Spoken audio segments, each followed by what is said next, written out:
Di video kali ini kita akan membahas soal-soal USM ITB 2024 yang dirangkum dari berbagai sumber.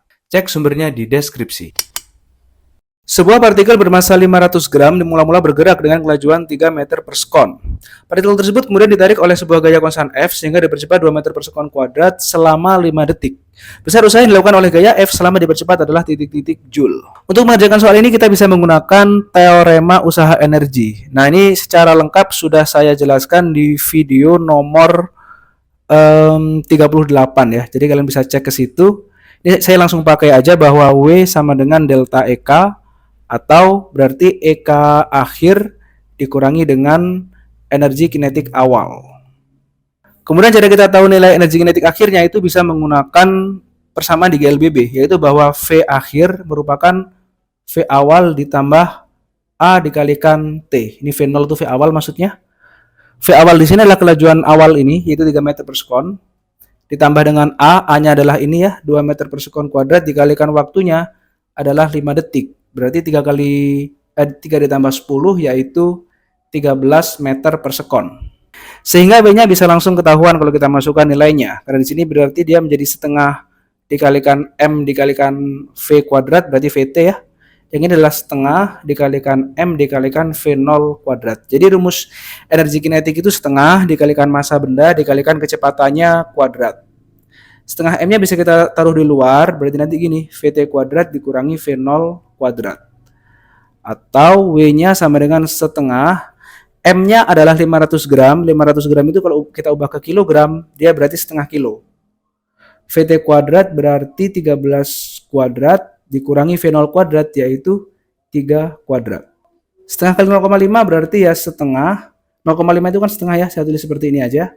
Kemudian 13 kuadrat yang ini adalah 169, 3 kuadrat adalah 9. Atau bisa tulis di sebelah sini, W-nya berarti setengah kali 169 kurangi 9 berarti 160. 160 dibagi 2 berarti 80, 80 bagi 2 berarti 40. Berarti W-nya adalah 40 Joule. Sehingga jawaban yang tepat untuk soal ini adalah pilihan yang D.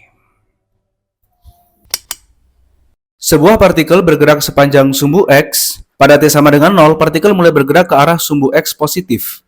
Gerak partikel tersebut dapat dilihat dari grafik antara kecepatan terhadap waktu seperti berikut. Perhatikan 5 pernyataan berikut, jadi di situ ada pernyataan 1 sampai 5, kemudian kita diminta untuk mencari pernyataan yang benar. Baik, ini kita langsung satu persatu ya, kita cek dulu. Kita cek pernyataan pertama, pada selang waktu 20 sampai 60 sekon, jarak tempuh sama dengan 0. Karena di sini grafiknya adalah antara kecepatan terhadap waktu, berarti kalau kecepatan itu kan dia adalah besaran vektor.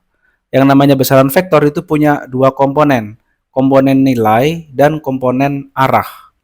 Artinya nanti gini, ketika dia misalnya ya, yang di atas sumbu X di daerah sini, misal kita anggap dia sedang bergerak ke kanan, maka nanti yang bawah ini adalah representasi ketika dia sedang bergerak ke arah kiri.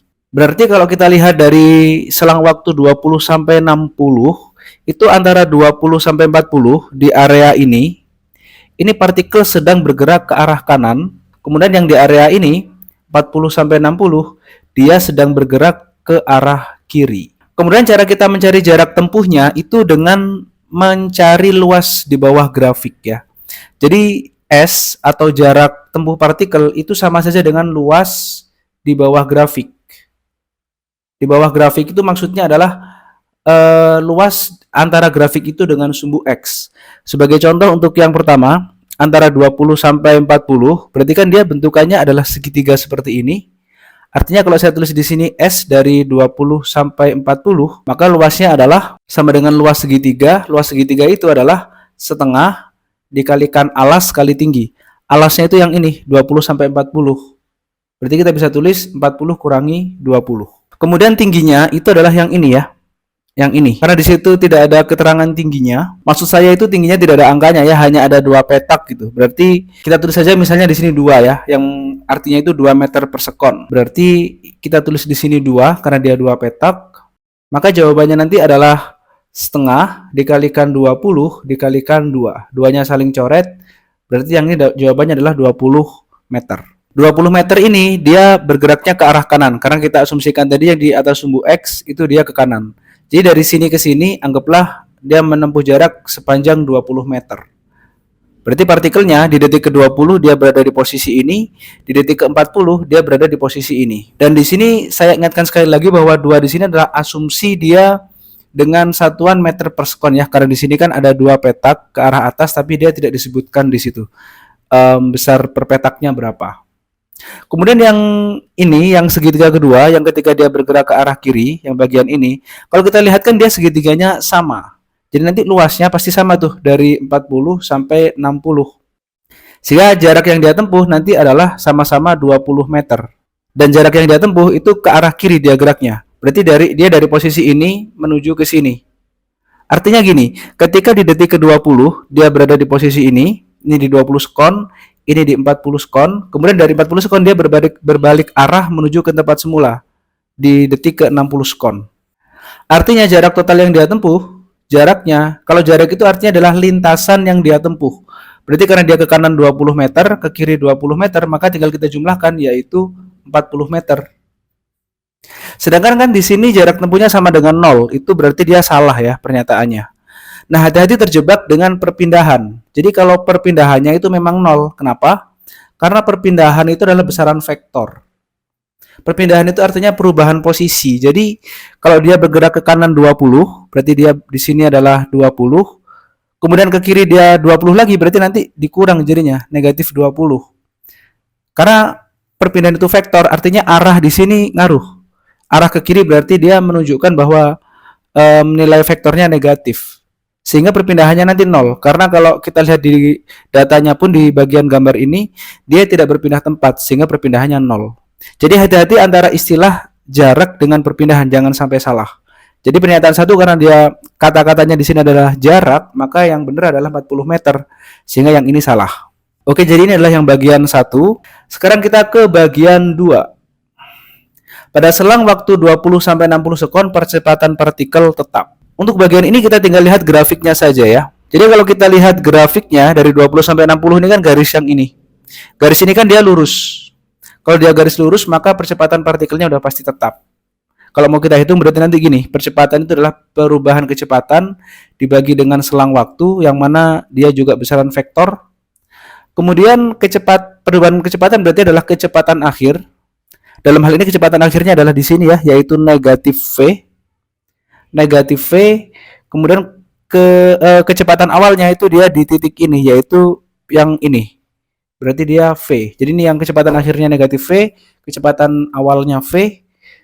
Kemudian dibagi delta T. Delta T-nya itu berarti 60 dikurangi 20. Oke?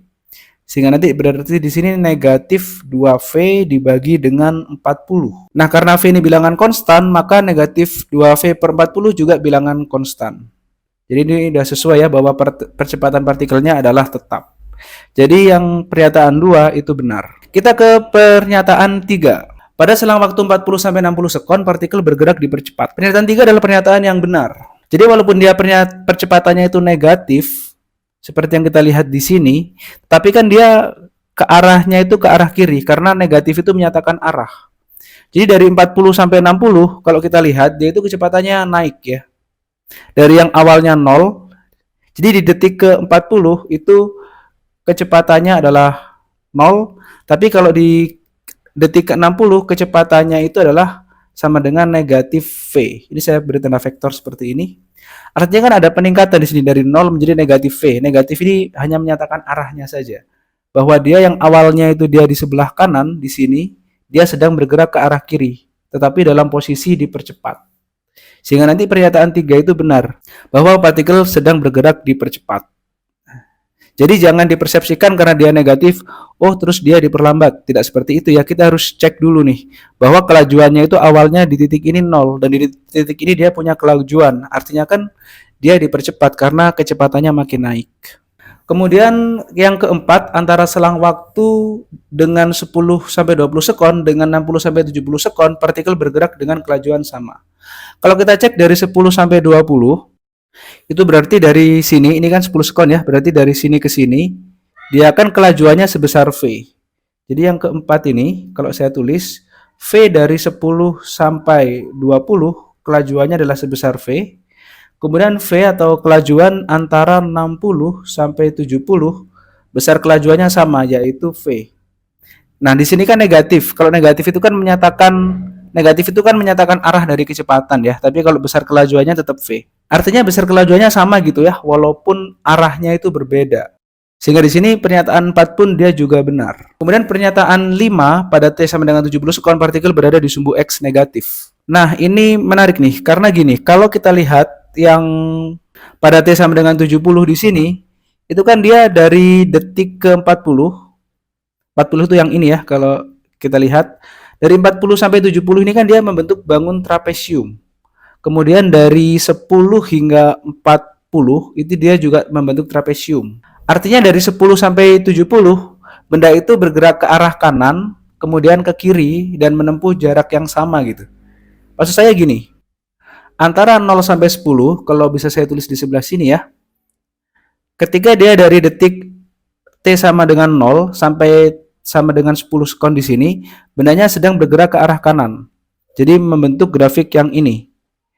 Setelah itu dari 10 sampai 40, dia tetap bergerak ke kanan, walaupun dia 10 sampai 20-nya itu GLB, kemudian 20 sampai 40-nya diperlambat. Nah, setelah dari 40 ini kan dia berbalik ke arah kiri karena dia grafiknya yang ini. Berbalik ke arah kiri dan sampai di detik ke 70 di sini. Nyampainya di sini. Kenapa nyampainya pas di seperti ketika dia di 10 sekon? Ya karena grafiknya simetri ya, yang kanan kiri ini. Kalau dia simetri kan berarti jaraknya yang ditempuh sama. Karena jaraknya tadi kan sesuai dengan luas grafiknya. Artinya di sini di detik ke-70, benda itu masih di sumbu X positif ya, kalau kita gambar sumbu X-nya seperti ini. Karena jarak yang dia tempuh masih positif di sini. Belum negatif sampai ke arah sini. Sehingga pernyataan 5 di sini salah kalau dia di sumbu X negatif. Karena dia seharusnya masih di sumbu X positif. Dan demikian jawaban yang tepat untuk soal ini adalah pernyataan 2, 3, dan 4. Yaitu ketiga ini. Sehingga jawaban yang tepat untuk soal ini adalah pilihan yang D.